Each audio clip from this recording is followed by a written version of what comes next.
Bab 618. Alasannya tidak penting, yang penting kamu ingin bertemu dengannya. Perangkap. Apa maksudnya itu? Talita menatap Gita dengan bingung. Gita tersenyum dan mengangkat bahu, kamu akan tahu nanti, sudah, aku akan melapor pekerjaan ke Audrey, sampai nanti. Dengan itu, Gita meninggalkan ruang pantry, meninggalkan Talita sendirian yang sedang memegang dagunya dengan aneh. Dirinya telah masuk perangkap oleh Marcel Wang. Perangkap apa? Setelah berpikir dengan cermat, dia teringat ekspresi penuh arti Gita barusan. Talita segera sadar dan melompat dengan marah. Gita, berhenti. Siapa bilang aku masuk perangkap Marcel Wang? Siapa yang menyukai dia? Kembali. Talita berlari keluar dari ruang pantry. Sedangkan Gita segera menyelinap ke kantor dan meletakkan dokumen di hadapan Audrey Han. Mendengar suara di luar dan melihat penampilan licik Gita, Audrey Han tersenyum, apa yang kamu lakukan padanya?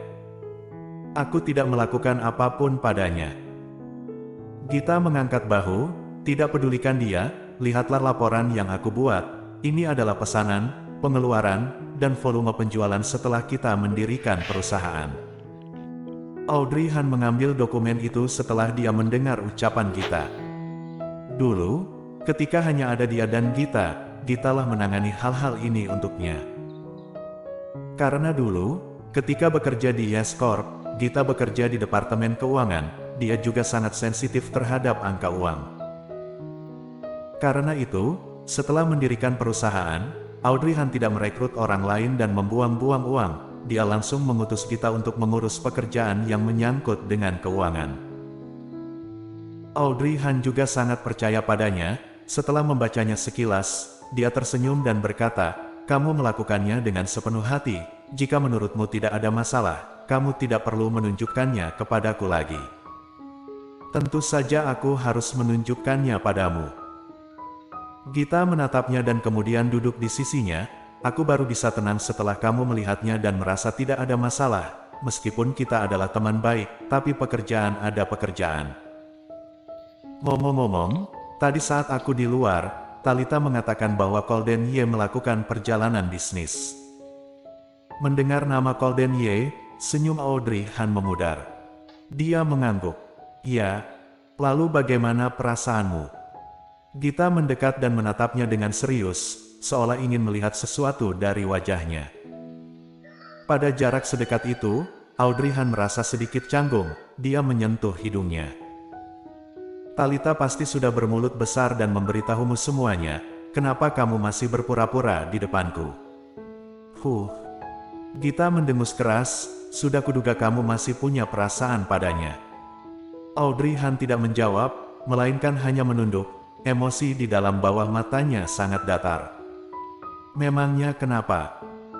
Jika aku memang masih menyimpan perasaan dan kembali bersamanya lagi, siapa yang bisa menjamin aku tidak akan mengulangi kesalahan yang sama lagi?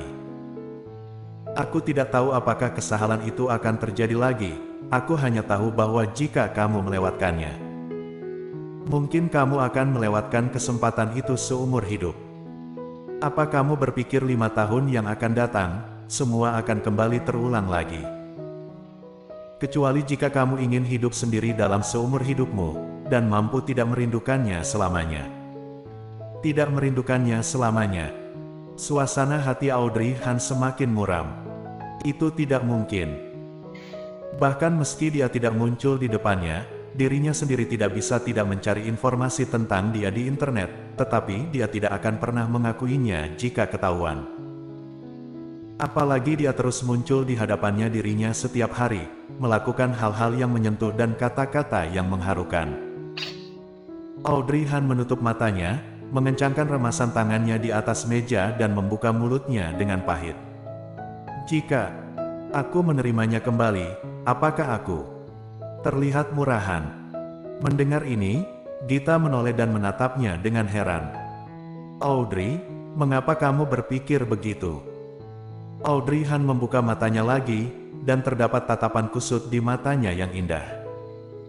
Bukankah wajar jika aku berpikir demikian? Dia melakukan itu padaku 5 tahun lalu, dan sekarang dia kembali ke kehidupanku. Jika aku kembali bersamanya lagi, mungkin dia akan berpikir. Dia bisa menyuruhku datang dan mengusirku kapanpun yang dia suka. Gita tercengang dalam sekejap. Tidak mungkin, bukan?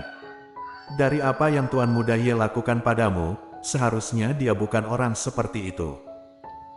Aku juga tidak berpikir dia orang seperti itu, tapi terkadang aku masih tidak bisa melupakan hal itu dari hatiku. Audrey Han menghela nafas pelan, berbaring di atas meja dengan lemah dan lesu, kemudian bergumam pada dirinya sendiri. Aku telah menjemput Glenn kembali, dan aku juga sudah berjanji kepada Glenn bahwa aku tidak akan menyuruhnya pergi lagi. Mendengar ini, Gita membelalakan mata heran. Maksudmu, kamu ingin memperkenalkan kedua ayah dan anak itu? Audrey Han tidak menjawab. Gita menelan ludah dengan gugup.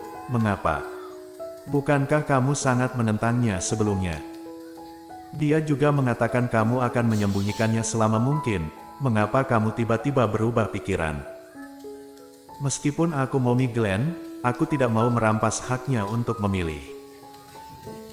Glenn sangat dewasa, meskipun dia masih kecil, dia bisa membedakan mana yang penting dan mana yang tidak. Aku sudah terlalu mengikatnya, dan dia mungkin terluka karena itu. Ini adalah mental tulus dari seorang ibu. Gita memandang Audrey Han, yang sedang berbaring di atas meja dengan mata terkulai. Tiba-tiba dia merasakan kasihan padanya, dan mencondongkan tubuh ke depan untuk memeluk bahunya. Audrey, jangan terlalu banyak berpikir, biarkan saja semuanya terjadi dengan sendirinya. Kamu jangan sengaja menutupi Glenn lagi, dan jangan dengan berusaha menolak Golden Ye, biarkan semuanya berjalan dengan semestinya. Pokoknya, apapun yang terjadi, aku akan selalu bersamamu. Audrey Han menengadah menatapnya, apakah itu demi aku atau demi kakakku? Gita tertegun sejenak. Dia memutar bola matanya dengan marah. Sejak kapan kamu menjadi begitu jahat? Tentu saja demi kamu. Mana mungkin aku mengatakan bahwa aku mencoba mengejar kakakmu di depanmu. Dengan begitu, kamu akan kecewa denganku, bukan?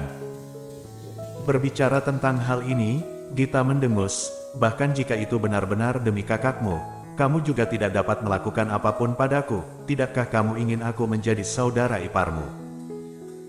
Audrey Han tersenyum tak berdaya, lihat dirimu. Kamu bahkan sudah mengaku menjadi kakak iparku, tetapi kakakku masih acuh tak acuh. Dan sekarang aku sudah menjemput Glenn pulang, kamu bahkan tidak memiliki kesempatan untuk dekat dengannya lagi. Membahas hal ini, Gita meringis. Ucapanmu benar, lalu mengapa kamu menjemput Glenn secepat ini? Gita mengguncang lengan Audrey Han dengan penuh semangat. Kamu harus membantuku mencari kesempatan untuk mendekatinya.